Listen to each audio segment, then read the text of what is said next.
এই অ্যাডসেন্স সিটিটা এমন একটি আনন্দের জিনিস যেটা হাতে পেলে মনটা ভরে যায়। আসসালামু আলাইকুম গাইজ অলরেডি আমার অ্যাডসেন্স সিটি আমি হাতে পেয়েছি। তো গাইজ আমি কিন্তু এখনো সিটিটা দেখুন খুলিনি, প্রথমে আপনাদের সাথে শেয়ার করছি। তো সবই কিন্তু আপনাদের দোয়ায় আজ আমার এত দূর আসা।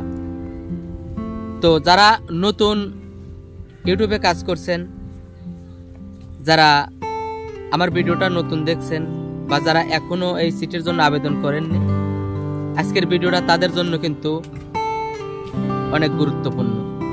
আমি যতটুকু আমার ব্যক্তিগত জ্ঞান বা যতটুকু জানি, আমি ততটুকু আপনাদের সাথে একটু শেয়ার করার চেষ্টা করছি। তো এই সিটিটা কিন্তু আমার প্রথমবারেই আমি হাতে পেয়েছি, দ্বিতীয়বার কিন্তু আমার এই সিটির জন্য আবেদন করতে হয়নি।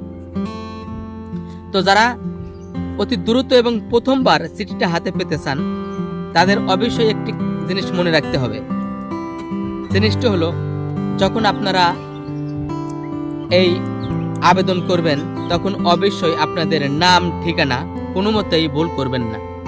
যদি আপনারা ভুল করছেন তো চিঠিটা আপনারা হাতে পাবেন না, কারণ ভুল করলে চিঠি অবশ্যই আসবে, কিন্তু চিঠিটা কিন্তু আপনার ভুল ঠিকানায় চলে আসবে।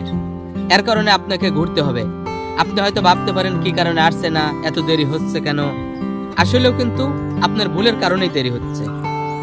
আর যখনই আপনি নাম ঠিকানা সঠিকভাবে ব্যবহার করবেন এবং আপনার মোবাইল নাম্বারটাও দিয়ে দিবেন, তাহলে আপনি অতি দ্রুত প্রথমবারেই আপনি এই চিঠিটা হাতে পেয়ে যাবেন।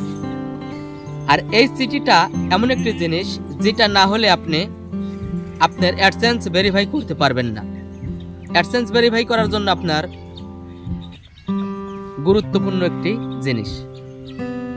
তো অনেকেই আবার বলতে পারেন যে ভাই, এই চিঠিটা যদি আমি হাতে না পাই, সেক্ষেত্রে কি কোনো উপায় আছে ভেরিফাই করার? হ্যাঁ, উপায় একটি আছে।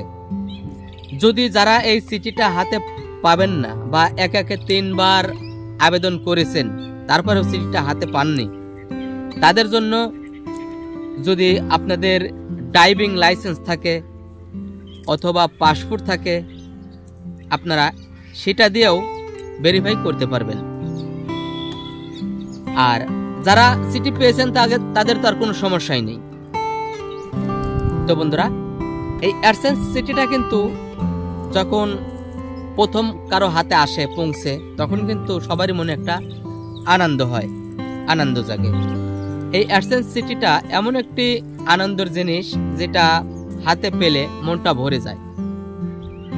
তো বন্ধুরা, যারা আমার চ্যানেলে নতুন, তারা অবশ্যই চ্যানেলটি সাবস্ক্রাইব করে রাখবেন এবং একটি লাইক দিতে বলবেন না।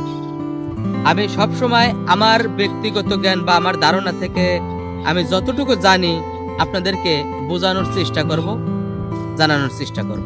তো ভালো থাকেন, আল্লাহ হাফেজ।